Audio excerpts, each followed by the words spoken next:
ये होता है। दूसरा क्या होता है? भगवती उत्तम श्लोके, भगवान उत्तम श्लोक, भगवान को उत्तम श्लोक के नाम से भी बोला जाता है। हमने भी इसके इसके ऊपर भी चर्चा किया था। उत्तम श्लोक क्यों बोला जाता है? दो कारण हैं उत्तम श्लोक। एक तो ये है कि उत्तम यानी सबसे श्रेष्ठ जो श्लोक है, उन श्लोकों के द्वारा भगवान की गुणगाथा गाया जाता है। एक ये अर्थ निकलता है। दूसरा अर्थ ये भी होता है कि जिन भी श्लोकों के द्वारा भगवान का वर्णन किया जाता है वह उत्तम होते हैं, वो सर्वश्रेष्ठ होते हैं। हाँ? इसलिए भगवान का नाम उत्तम श्लोक है। तो भगवती उत्तम श्लोक है। भक्तिर भवती नैष्टिकी, नैष्टिकी भक्ति की प्रारंभ होती है जब हम भागवतम की नित्य सेवा करते हैं, भागवतम के नित्य श्रवण एवं अध्ययन करते हैं। तो इसी लालसा के साथ हम पुनः एक बार भागवतम का अध्ययन शुरू करते हैं कि हमारे अंदर की जो अभद्रानी है, जो पाप है, जो कल्मश है, वो विनष्ट हो जाए, साफ हो जाए, जो मैल है वो धुल जाए, और भागवत भक्ति, शुद्ध भागवत भक्ति हमारे अंदर जागृत हो, अंकुरित हो। इस प्रार्थना के साथ हम शुरू करते हैं। तो हम प्रार्थना के साथ क्योंकि शुरू कर रहे हैं, तो ये भी आज का टॉपिक जो आया है समझ में कि आज हम प्रार्थनाओं के ऊपर चर्चा करेंगे। स्पेसिफिक एक प्रार्थना। जब मैं इस्कॉन में आया नहीं था, इस्कॉन के बारे में जानता भी नहीं था ज्यादा, तो यूट्यूब में उस टाइम पे सुनता था, मैं कुछ कथाएं सुनता था। हाँ, सुनते सुनते अचानक एक दिन एक कथा आया अमरेंद्र प्रभु का। आज से 5-6 साल पूर्व की बात है ये। तो उस टाइम पे अमरेंद्र प्रभु को उस हिसाब से जानता नहीं था, तो उतना फेमस भी नहीं हुए थे, बट उनका वीडियोस आते रहते थे। उसमें एक वीडियो में उनका एक कथा था। उसका वीडियो का शीर्षक था पावर ऑफ प्रेयर्स, प्रार्थना की क्षमता। वो अंग्रेजी में था, पावर ऑफ प्रेयर्स उसका शीर्षक था।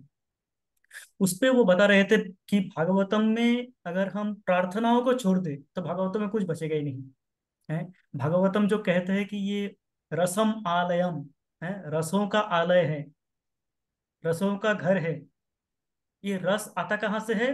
प्रार्थनाओं से है। जी, जो प्रार्थनाएं हैं उसमें, उन प्रार्थनाओं में से, तो उन्होंने कई प्रार्थनाएं कि प्रत्येक स्कंध में एकाधिक प्रार्थनाएं हैं, वो गिना रहे थे कि प्रथम स्कंध में ये प्रार्थनाएं हैं, द्वितीय स्कंध में, तृतीय स्कंध में, चौथे स्कंध में, इस तरह से वो समझा रहे थे।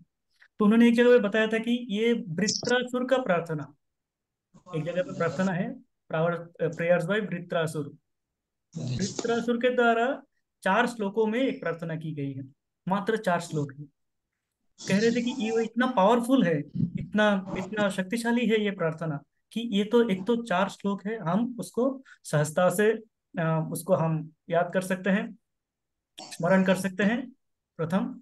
द्वितीय, कि ये हम स्मरण करके हम रोज गा भी सकते हैं और इसको सीख भी सकते हैं बड़ी आसानी से। तो मुझे लगा कि हाँ, ये तो बड़ा सुनने में भी अ, आसानी से हम सीख सकते हैं। तो तब से उसको प्रयास किया था गाने का। तो वही पावर प्रेयर्स बाय वृत्रासुर के ऊपर 4 श्लोक है, उस 4 श्लोकों के ऊपर आज चर्चा करेंगे। मैं स्क्रीन शेयर कर रहा हूँ जिसमें ये 4 श्लोकों को मैंने भागवतम से कॉपी पेस्ट किया है। इनके पास श्रीमद् भागवतम का षष्ठ स्कंद, छठा स्कंद है, वो छठा स्कंद निकाल के 11वें अध्याय के 24वें श्लोक को निकाल सकते हैं, अथवा हम यहाँ पे भी स्क्रीन पे भी देख सकते हैं उनको। ये 4 श्लोकों में है। हाँ, कैंटो नंबर 6, षष्ठ स्कंद, 11वें अध्याय, 24 से लेके 27वां श्लोक, जिसमें वृत्तासुर प्रार्थना करते हैं। एक बार प्रार्थनाओं को बोल लेते हैं, गा लेते हैं, उसके बाद उसके ऊपर चर्चा करेंगे। अहम हरेर्तव पादैकमूलो दासानुदासो भवितास्मि भूया मना स्मरेता सुपतेर्गुणांस्ते गृणीत कर्म करोतु कायम् न नाकपृष्ठ न च पारमेष्ठयम् न सार्वभौम न रसाधिपत्यम् न योगसिद्धि पुनर्भवं वा सामञ्जस्य विरहाय काङ्क्षे अजातपक्षा इव मातरं खगा स्तन्यं यथा वत्सतर प्रियं प्रियैव वुषितं विषण्णा गोविन्दाक्ष दिदृक्षते त्वाम् मम उत्तम श्लोक जनेषु साख्यं संसार चक्रे भ्रमत सकर्मभिः तन्माययात्म आत्मजदारगेहेषु आसक्तचित्तस्य न नाथ भूयात्। बहुत ही सुंदर श्लोक है। पुनः एक बार गाते हैं। आप भी पीछे पीछे दोहरा सकते हैं, स्क्रीन ऑफ रख के, माइक ऑफ रख के ही।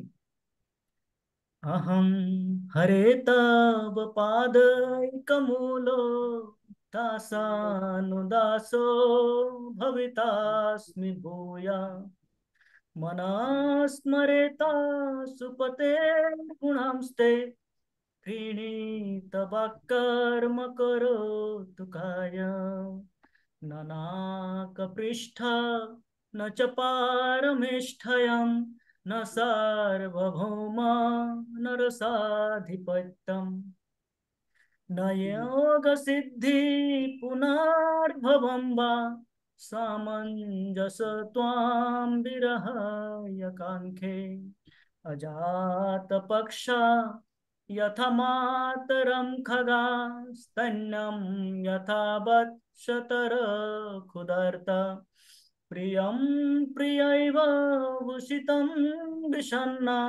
मनरविन्दाक्ष दिदृक्षते त्वाम् मम उत्तम श्लोक जनेषु साख्यं संसार चक्रे भ्रमत सकर्मभिः तन्माययात्म आत्मजदारगेहेषु आसक्तचित्तस्य न नाथ भूया।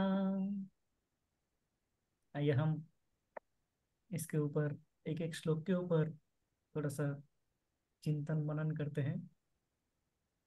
ये वृत्रासुर जो कि एक असुर है, भागवतम भी आश्चर्यजनक ग्रंथ है, हैं? यहाँ पे असुरों का भी जयकार किया गया है। नाम है वृत्रासुर, और प्रभुपाद जी उसका शीर्षक देते हैं भागवतम में कि ग्लोरियस डेथ ऑफ वृत्रासुर, है वृत्रासुर की ग्लोरियस मृत्यु, है। एक असुर की मृत्यु के बारे में ऐसा साधारण तो नहीं कहा जा सकता कि उसकी मृत्यु ग्लोरियस हो, है। मृत्यु में कोई उनका ग्लोरी हो, है। ये साधारणतः नहीं देखा जा सकता है कहीं पे भी। पर यहाँ पे वृत्रासुर ऐसा असुर थे जो कि असुर कुल में जन्मे,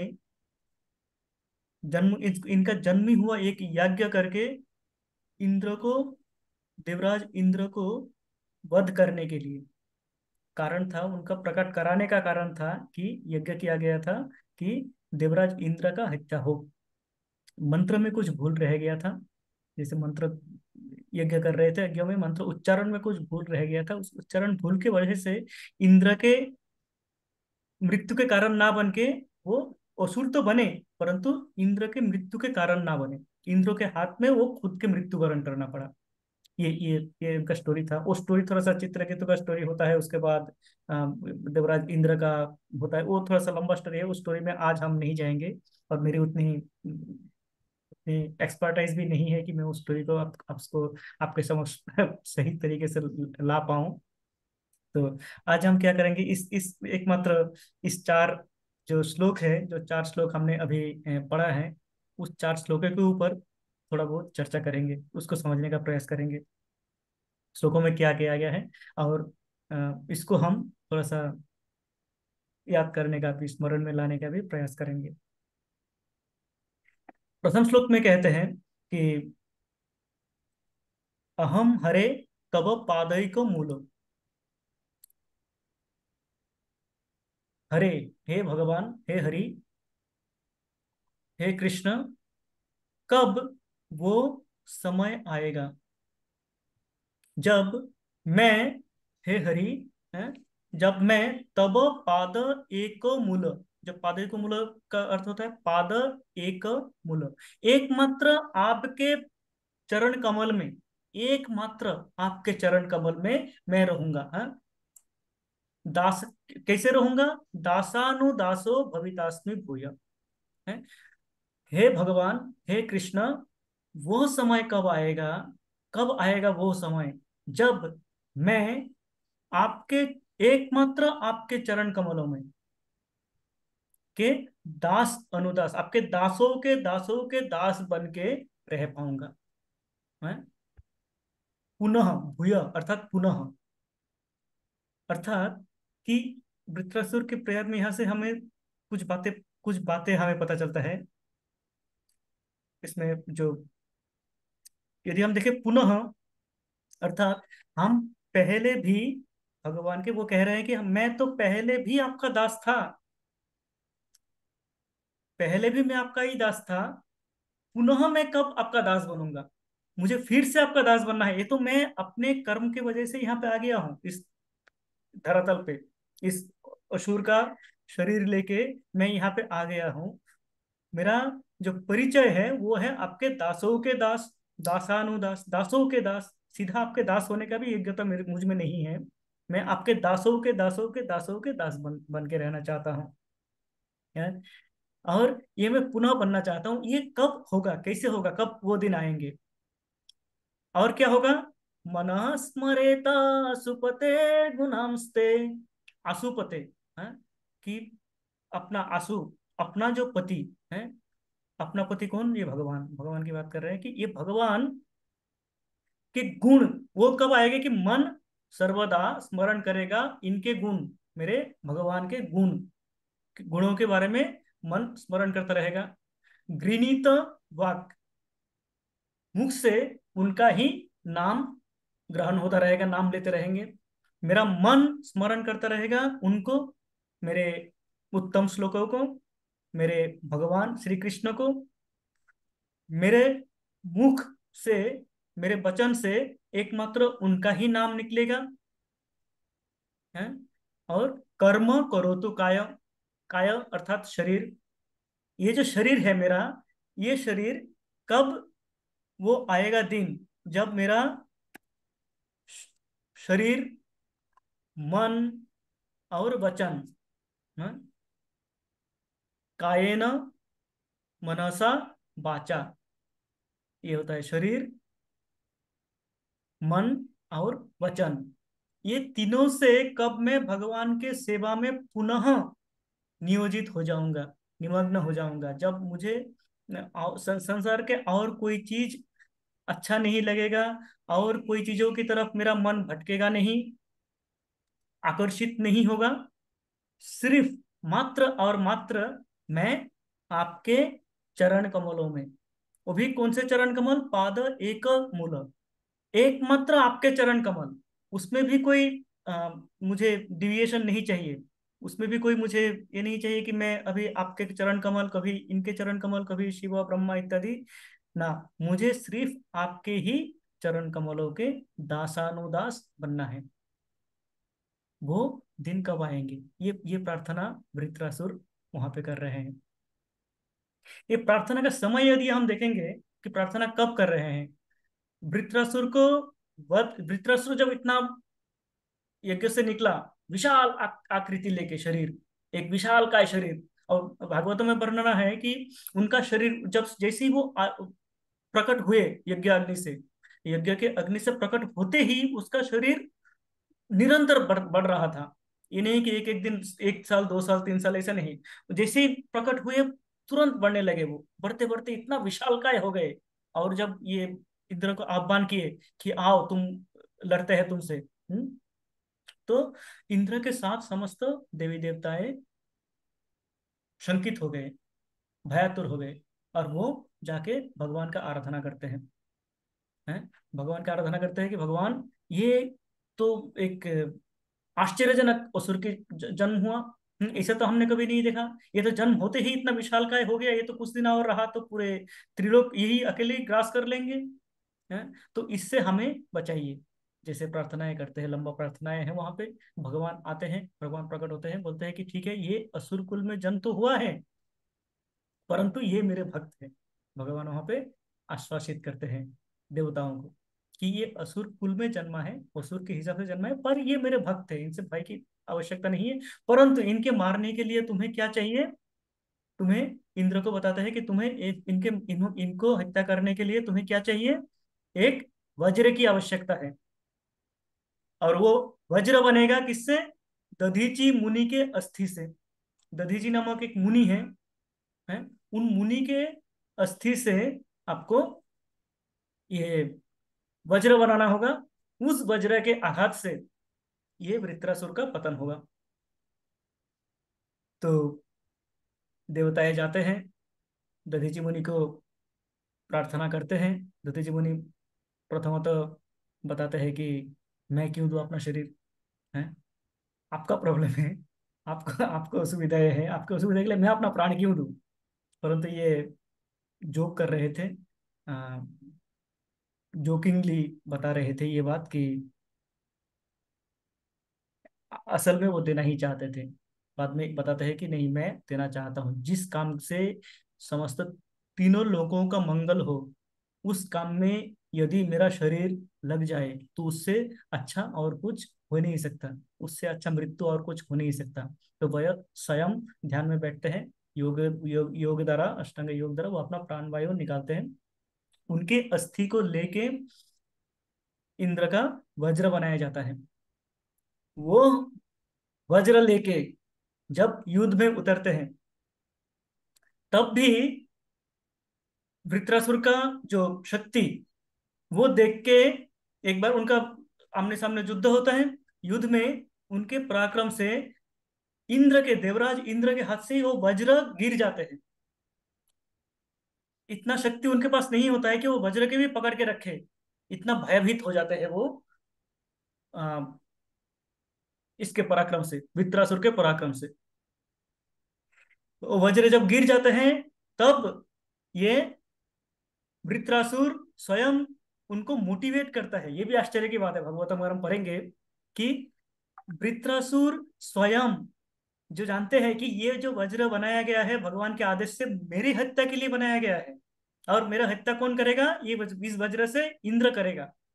तो इंद्र निहत्था हो जाते हैं, वज्र गिर जाता है। उस टाइम पे वो चाहे तो इंद्र को मार सकते हैं, वो असुर है, परंतु वो ऐसा नहीं करते हैं। वो मोटिवेट करते हैं उल्टा, अरे देवराज इंद्र, तुम देवताओं के राजा हो, देवताओं की रक्षा करना तुम्हारा कर्तव्य है, तुम इस वज्र को उठाओ। ये वज्र साधारण वज्र नहीं है, ये भगवान का आशीर्वाद प्राप्त है वज्र है। ये अस्त्र जो तुम्हें मिला है स्वयं भगवान का आशीर्वाद प्राप्त अस्त्र है। इस अस्त्र से तुम मेरा हत्या करो, है, तुम मुझे मारो। पुनः ऐसे मोटिवेट करते हैं, करके उठाते हैं। इस सिचुएशन में जब दोबारा वज्र उठाते हैं, तब ये प्रार्थना कर रहे हैं वृत्रासुर। अब वृत्रासुर समझते हैं कि अब मुझे मेरे जाने का समय आ गया है। तो जाने का समय से वो भयभीत नहीं होते हैं कि मुझे अब जाना है। वो खुश होते हैं, आनंदित होते हैं कि अब मेरे वो दिन आ रहे हैं जब मैं भगवान के सेवा में पुनः नियुक्त हो जाऊंगा।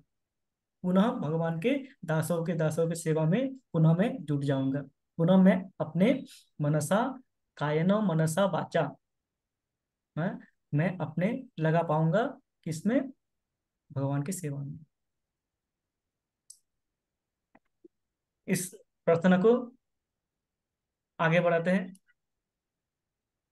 पुनः। नेक्स्ट श्लोक में क्या कहते हैं?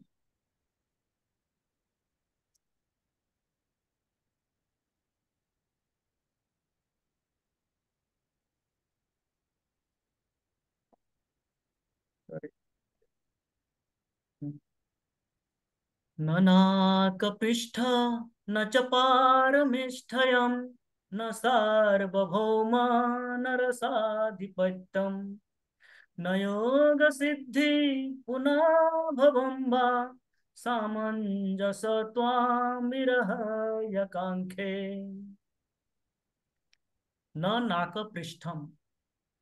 यहाँ पे सब न बताया क्या क्या नहीं चाहिए। न नाक पृष्ठम, नाक पृष्ठम अर्थात ध्रुवलोक, मुझे ध्रुवलोक नहीं चाहिए। न च पारमेष्ठयम, पारमेष्ठयम यानी ब्रह्मलोक, ब्रह्मा का जो राज्य है, ब्रह्मा का जो साम्राज्य है, ब्रह्मलोक भी नहीं चाहिए मुझे।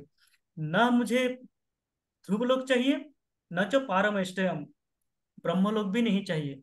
न सार्वभौमम, समस्त भूमि पे, समस्त पृथ्वी पे या भूरलोक पे, भूर्भुवस्व भूरलोक पे भी मुझे क्या नहीं चाहिए, सार्वभौमत्व नहीं चाहिए, एकाधिपत्य नहीं चाहिए। मैं सार्वभौम राजा यहाँ पे बनना नहीं चाहता। न रसाधिपत्यम, नीचे लोक का जो है, नीचे के जो पाताल लोक है उसका भी मुझे अधिपत्य नहीं चाहिए, उसका भी मैं राजा नहीं बनना चाहता है। जो हमारे जो कामनाएं हैं जो ऐश्वर्यों की हम कामना करते हैं कि हमें ये दे दो भगवान से, कि भगवान मुझे ये दे देना, ये दे देना, वो दे देना, सारे दे देना करते हैं हम। यहाँ पे प्रथमे ही स्टार्ट ही हो रहे हैं न से, नहीं चाहिए। भगवान, आप यदि सोच रहे हो कि मैं इस आपका प्रार्थना कर रहा हूँ कुछ मांगने के लिए, ना, मुझे नहीं चाहिए। कैसे, क्या क्या चीजें नहीं चाहिए? मुझे ध्रुवलोक नहीं चाहिए, मुझे ब्रह्मलोक नहीं चाहिए, मुझे ये धरातल नहीं चाहिए, मुझे ये रसातल भी नहीं चाहिए ना। और न योग सिद्धि, अष्टांग योगों में भी सिद्धि नहीं चाहिए। कहते हैं अष्टांग योग सिद्धि कर लेते हैं तो अनिमा लघिमा इत्यादि होता है, उसके द्वारा जो योग सिद्ध योगी होते हैं वो कुछ भी कर सकते हैं स्वयं अदृश्य हो सकता है, उसके बाद सुपर पावर आ जाते हैं, शक्ति आ जाते हैं, योगिक शक्ति। तो कहते हैं नो, न योग सिद्धि पुनर्भवम बा। हाँ, फाइनली मुझे क्या नहीं चाहिए? योग सिद्धि नहीं चाहिए, फाइनली क्या नहीं चाहिए? पुनर्भवम बा, मुझे पुनः इस धरातल पे आना नहीं है, ये चाहिए मुझे। मुझे पुनः इस धरती पे जन्म नहीं लेना है, पुनः एक मातृगर्भ में प्रवेश नहीं करना है मुझे। ये पुनरपि जननम पुनरपि मरणम जननी जठरे शयनम, इस जो चक्र है इससे मुक्ति पाना है। क्यों? सामंजस्य त्वाम विरहय कांखे, क्योंकि मैं पुनः आपसे विरह नहीं चाहता है। मैं वो चाहता हूं ताकि आपसे अविरह, विरह ना हो, आपके विरह में नहीं रहना पड़े, ये मेरी कामना है।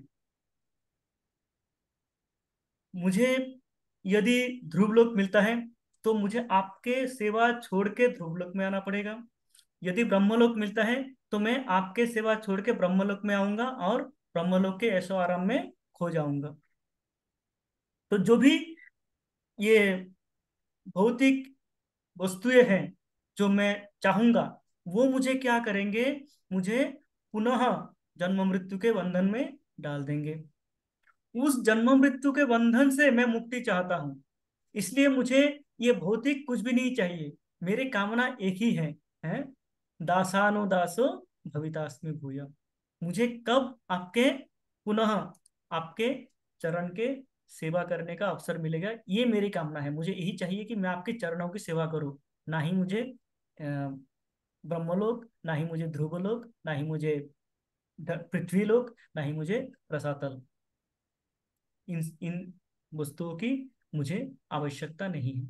मैं समझ चुका हूं कि ये जो वस्तुएं हैं, ये वस्तु क्या करते हैं, ये जो मटेरियल, जो जो भौतिक चीजें हैं, ये मुझे क्या करते हैं, आपसे दूर करते हैं, आपसे हमेशा मुझे दूर लेके आ जाते हैं। और मैं अभी आपसे और विरह नहीं चाहता, आपसे और विरह मुझसे सहा नहीं जा रहा है? मैं आपके साथ में रहना चाहता हूँ अभी। इस तरह से ये द्वितीय श्लोक में प्रार्थना करते हैं। तीसरे श्लोक में चलते हैं। इस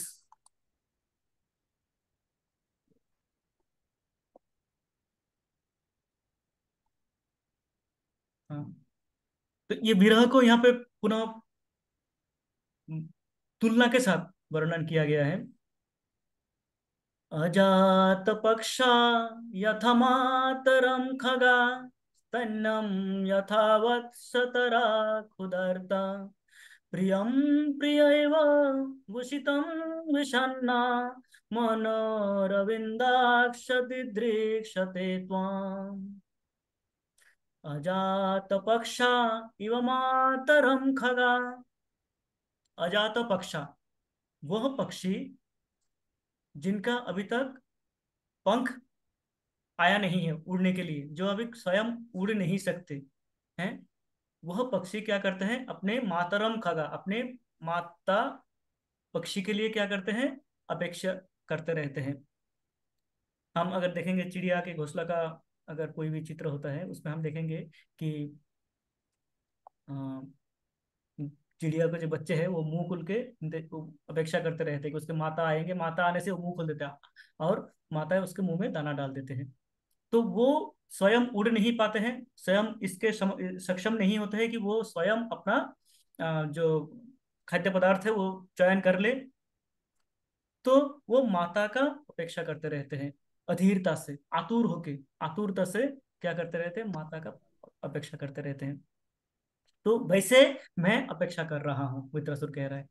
स्तन्यम यथा वत्स तरह खुदारता, जब बछड़े को भूख लगते हैं, हाँ, तब वो क्या करते हैं, माता के दूध का अपेक्षा करते रहते हैं। हम देखते हैं गाय दूते वक्त, जब गाय दुया जाता है, दूध निकाला जाता है गायों से, जो गांव में रहे हैं या देखे हैं तबेले में, तो वो क्या करते हैं, बछड़े को थोड़ा सा पिलाया जाता है, इसके बाद हटा के इसके बाद दूध निकाला जाता है गाय का।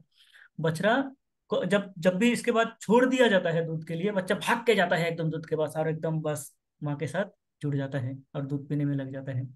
तो कहते हैं ये जो बछड़े को माँ के दूध से दूर करने का जो विरह है, जो जिस जिस अवस्था में वो बच्चा रहता है, उस तरह मैं भी हूँ। प्रियम प्रियैव उषितम विषन्ना, एक प्रिय अपने प्रियतम, मानिए हस्बैंड अपने वाइफ से या वाइफ अपने हस्बैंड से जब दूर होते हैं, पति पत्नी जब एक दूसरे से दूर होते हैं, तब जो उनके मन में विषन्नता आती है, एक दूसरे के विरह में जो विषन्न हो जाते हैं, जो दुखी हो जाते हैं, जो विषन्नता है उसके मन में ग्रास कर लेते हैं, वैसा क्या हुआ, मनोरविंदाक्ष दिदृश्यते त्वाम। मन अरविंद अक्ष, भगवान को बुलाने का, भगवान को पुकारने का अच्छे अच्छे सुंदर सुंदर नाम भागवतम में दिया गया है। यहाँ पे भगवान को बताया जा रहा है अरविंद अक्ष। अरविंद अर्थात अ, पंकज, अर्थात पद्म फूल, पद्म के फूल के जैसा जिनका अक्ष, जिनके आंख, जिनके नेत्र पद्म फूल के भांति है, वो है अरविंदाक्ष। तो भगवान को अरविंदाक्ष के नाम से भी पुकारा जाता है। इस तरीके से तो बता रहा है कि मेरे मन, हे अरविंदाक्ष, हे भगवान जिनके नयन कमलों के भांति है, मैं आपको देखने के लिए, दिदृक्षते त्वाम, दिदृक्ष अर्थात देखना, मैं आपको देखने के लिए इतना आतुर हूं, कितना, जितना एक पंछी जो उड़ नहीं पाता है अपने माता के अपेक्षा करते हैं, एक बछड़ा जो प्यासा है, भूखा है, दूध चाहिए, माता से दूर किया गया है, वो अपनी माता का अपेक्षा करते हैं। एक प्रिय, एक प्रिय अपने प्रियतम के अपेक्षा करते हैं, दोनों के दूर होने से।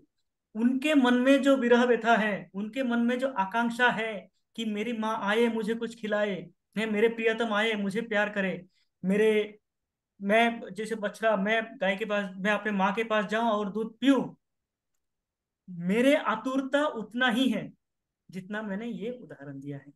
वृत्रासुर बता रहे हैं, मेरा नहीं है, मैं तो भौतिक जगत में आनंद में लीन हूँ, मेरे अंदर वो आतुरता नहीं है। पर वृत्रासुर के अंदर वो आतुरता है, वो इतने आतुर होके बुला रहे हैं कि मेरा पंख नहीं है, मैं उड़ नहीं पाता हूँ, है, परंतु मुझे चाहिए आप, मेरा जो पोषण है वो पोषण कौन करेगा? आप ही करेंगे। तो मैं आपके इतने आतुरता से आपके अपेक्षा कर रहा हूँ, आप आइए मुझे दर्शन दीजिए। चौथे श्लोक में चलते हैं।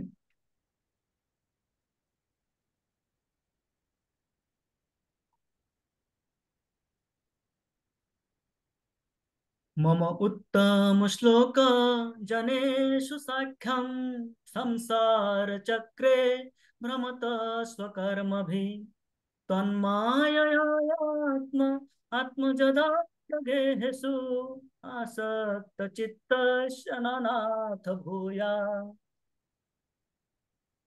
मम उत्तम श्लोक जन, हाँ,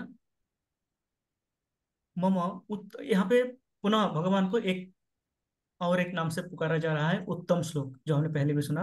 भगवान को उत्तम श्लोक के नाम से पुकार रहे हैं। हे उत्तम श्लोक, हे कृष्ण, हे भगवान, हाँ, ये जो संसार चक्र भ्रमत स्वकर्म भी, मैं स्वयं के कर्म फल अनुसार इस संसार के चक्र में घूम रहा हूँ, है? भ्रमण कर रहा हूँ संसार चक्र में, है? जन्म मृत्यु जरा व्याधि के चक्र में मैं पुनः पुनः पतित हो रहा हूँ। और इसके लिए कौन? भगवान आप नहीं, आप उसके कारण नहीं हो, उसके कारण मैं हूँ, स्वकर्म भी। मैं अपने स्वयं के कर्मों के बंधन में फंसा हुआ हूँ, है? और मुझे क्या चाहिए? आपके साख्य चाहिए, आपके फ्रेंडशिप, आपके बंधुत्व चाहिए। मैं आपका सखा बनना चाहता हूँ, है? सखा बनना चाहता हूँ किनका? उत्तम श्लोक जनेशु, जो भगवान के उत्तम श्लोक भगवान के जो परिजन है उनका सखा बनना चाहता हूँ। वृत्रासुर यहाँ पे एकदम ही कार्पण्य, जो हमने हमने सीखा था, दैन्य भाव है, वो है उसके अंदर। वो जानता है कि मैं भगवान को छू नहीं सकता, मैं भगवान के दासों को छू नहीं सकता। उनके दासों के दासों के दासों के दासों तक हो सकता है मैं पहुंच पाऊं, उनके सेवा करने का अवसर मुझे मिल जाए। वो भाव है उसके अंदर। हाँ, कह रहा है कि मैं अपने स्वयं के कर्म के बंधन में जो फंसा हुआ हूँ, उस बंधन से मुक्ति मुझे कौन दिला सकता है? कि आपके जो भक्त हैं, आपके जो उत्तम भक्त है, वो भक्त मुझे यहाँ से निकाल सकता है। उनसे साख्य करना है मुझे। उनकी सेवा का अधिकार चाहिए मुझे। और ये कैसे? तन माया आत्म आत्म जदार गेहेसु, तन माया आत्म, स्वयं मैं, आत्मज मेरे पुत्र पुत्रिया, आत्मज जो आत्मा से जिनका जन्म होता है वो आत्मज, पंकज, पंख यानी अ, जो कीचड़ होता है उसको पंख कहते हैं। तो कीचड़ में जो जन्मता है वो पंकज, पद्म फूल पंकज का नाम। उस तरीके से आत्मज, जो आत्मा से जन्म हुआ। तो कहते हैं आत्मा स्वयं मैं, आत्मज मेरे पुत्र हैं, दारव यानी पत्नी, गेहे यानी मेरे घर। तो घर परिवार इत्यादि के इसमें क्या करता हूं मैं? आसक्त चित्त, मेरे चित्त आसक्त हो जाते हैं, या हुआ था, या हो रहा था अब तक। हाँ, आसक्त, मेरे चित्त आसक्त हो रहा था किसमें? स्वयं मैं, मुझ में, मेरे पुत्र परिजन, मेरे पत्नी, मेरे घर, मेरे संसार इत्यादि में मैं क्या हो रहा था? आसक्त हो रहा था। तो ये आसक्ति से आप मुझे निकालिए, हैं? ये न भूयात, ये दोबारा ना हो, हे नाथ। ये आसक्ति मुझे पुनः ना हो, इस आसक्ति से मुझे बाहर निकालिए। मेरे जो जन्म, ये जो जन्म मृत्यु के जन्म बंधन के जो कारण है, मुख्य कारण है, वो क्या है? कि मैं मेरे पुत्र परिजन, घर द्वार, हाँ, सुख संपद इत्यादि में मैं आसक्त, इतना आसक्त हो गया हूं कि मैं आपके बारे में सोचता ही नहीं हूँ। और जब मैं आपके बारे में सोचता नहीं हूँ तो मैं कर्म फलों के बंधन में बंध जाता हूँ, और मैं ये जन्म मृत्यु के चक्र में फंसा हुआ हूँ। उससे मुझे निकलने का कोई रास्ता और दिख नहीं रहा है। तो मेरी प्रार्थना ये है कि ये जो आत्मा आत्मा जो दर गेहेसु, ये पुनः ना भूया, दोबारा ना हो। ये इसको आप रोक दीजिए, इसको बंद कर दीजिए, यही प्रार्थना है मेरा। कारण क्या है? कारण मैं उतनी आतुरता से आपकी प्रतीक्षा कर रहा हूँ, आपके दर्शन की प्रतीक्षा कर रहा हूँ, जितनी प्रतीक्षा, जितनी आतुरता से एक एक पंछी का बच्चा, भूखा पंछी का बच्चा अपनी माता का अपेक्षा करते हैं, एक भूखा बछड़ा अपने गौ माता का अपेक्षा करते हैं। एक प्रिय जो अपने प्रियतम से दूर है उनको देखने के लिए वो जितने आतुर रहते हैं, हैं? उतनी आतुरता से मैं आपके दर्शन का अभिलाषी होके, लालायित होके यहाँ पे अपेक्षा कर रहा हूँ, मुझे इस चक्र से निकालिए। तो मृत्यु के समय वृत्रासुर, जो कि आसुरिक प्रवृत्ति के होना चाहिए था, ना होके वो क्या होता है, एक भक्त की गुण दिखाते हैं कि भगवान, मृत्यु तो होना ही है, मृत्यु होना ही चाहिए, क्योंकि मृत्यु नहीं होगी तो मैं आपके पास नहीं जाऊंगा, पर मुझे वो मृत्यु नहीं चाहिए जिससे दोबारा जन्म होगा, मुझे मुक्ति चाहिए यहाँ से, है, मुझे मुक्ति चाहिए। और मुक्ति का भी जब बात आती है तो हम अभी बताते हैं, अभी हम अभी हम दामोदर अष्टकम जो पढ़ते हैं, दामोदर अष्टकम को जो हम श्लोक का उच्चारण करते हैं, उन उन पे एक जगह पे कहते हैं, हम्म, वरम देव मोक्षम न मोक्षावधिं वा न चान्यं वृणेऽहं वर्षादपीह इदं ते वपुरनाथ गोपालवालं सदा मे मनस्या विरास्तं किमन्ये। कहते हैं वरम देव मोक्षम न मोक्षावधिं वा, मुझे वर नहीं चाहिए, जैसे हम कल सुन रहे थे, ध्रुव महाराज भी जब भगवान मिल जाते थे बोलते वरम नए आचे, हैं? मुझे वर नहीं चाहिए, तो कहते वरम देव मोक्षम ना मोक्षावधिम वा, मुझे वर नहीं चाहिए, कोई आपसे कुछ वर नहीं चाहिए, मोक्ष नहीं चाहिए, है, मोक्षावधि भी नहीं चाहिए, है? वरम देव मोक्षम न मोक्षावधिं वा न चान्यं वृणेऽहं वर्षादपीह। वरेश, वरों का जो राजा है, जो आप मुझे वर दे सकते हो, बेनिडिक्शन दे सकते हो, उनका जो सबसे बड़ा होगा वो भी मुझे नहीं चाहिए। और सबसे बड़ी बात कहते कहते हैं कि मुझे मोक्ष भी नहीं चाहिए, वहां पे मोक्ष भी मुझे मेरे कान में नहीं है, मैं मोक्ष नहीं चाहता। मोक्ष ना चाहने का कारण क्या है? इदम ते बपुरनाथ गोपाल बालम, ये जो आपका बाल गोपाल रूप है, ये जो आप गोकुल में हैं, माखन चोरी की जो आपका रूप है, या वृंदावन में आपके गोचारण के जो लीलाएं हैं, जो रूप है, उस रूप को, उस बाल गोपाल रूप को मैं मनुष्याविरास्ताम, अविरास्ताम की मैंने, मैं मेरे मन में पूर्णतः उस रूप को रखना चाहता हूं, है, मेरे मन में वो रूप भरे हुए हैं, तो मुझे और किसी मोक्ष या मुक्ति की क्या आवश्यकता है, मुझे और कुछ नहीं चाहिए। मैं यही चाहता हूँ कि मेरे मन में आपके बाल गोपाल रूप रहे, आपके जो बाल्य लीलाएं हैं, वृंदावन की लीलाएं हैं, गोकुल के लीलाएं हैं, वो लीलाएं मेरे मन में चलता रहे निरंतर, है। तो मुझे और कुछ ही, किसी भी वर, किसी भी वस्तु, किसी भी मोक्ष का भी मुझे प्रयोजन नहीं है। तो यहाँ पे वृत्रासुर भी यही बता रहे हैं कि मुझे मोक्ष की कामना नहीं है, मुझे उन लोगों की भी कामना नहीं है जो कामना करते हैं साधारणतः, मुझे वो वस्तुएं, वो भौतिक द्रव्य इत्यादि नहीं चाहिए जिसमें मैं पुनः जन्म मृत्यु जरा व्याधि के चक्कर में फंस जाऊं, मुझे उससे मुक्ति चाहिए। मैं सदैव निरंतर आपके सेवा में नियोजित रहना चाहता हूँ। हम जब तुलसी आरती करते हैं, तुलसी आरती में भी हम ऐसे ही कुछ कहते हैं। हम्म,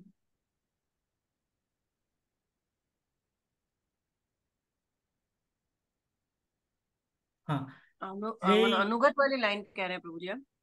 हाँ, इसमें जो तुलसी आरती में हम कहते हैं, ए निवेदन धर सखीर अनुगत कर, ए निवेदन धर सखीर अनुगत कर, सेवा अधिकार दिए कर निज दासी।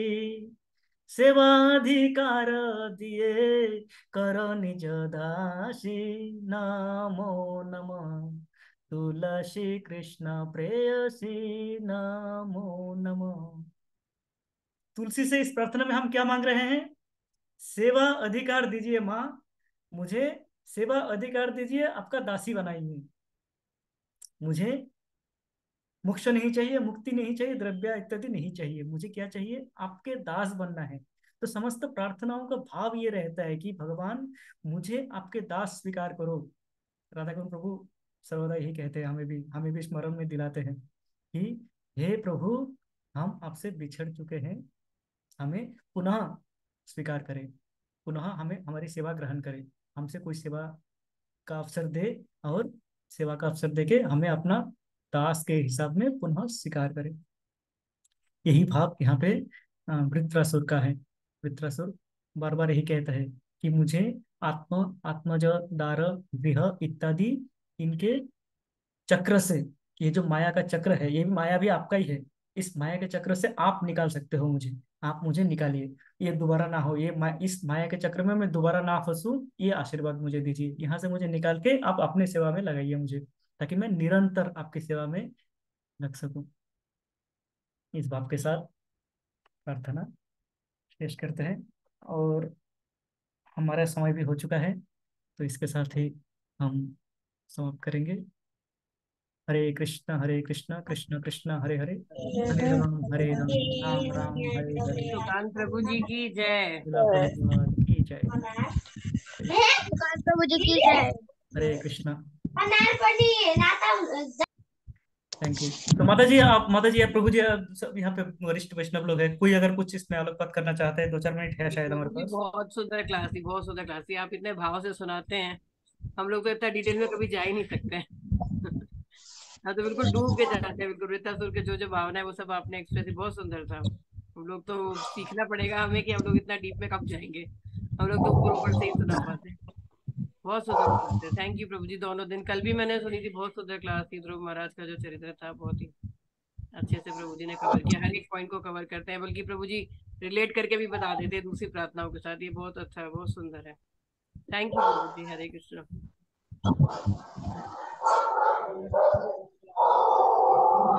तो ठीक है, तो आज आज का अंत करते हैं। Thank you. हरे कृष्णा।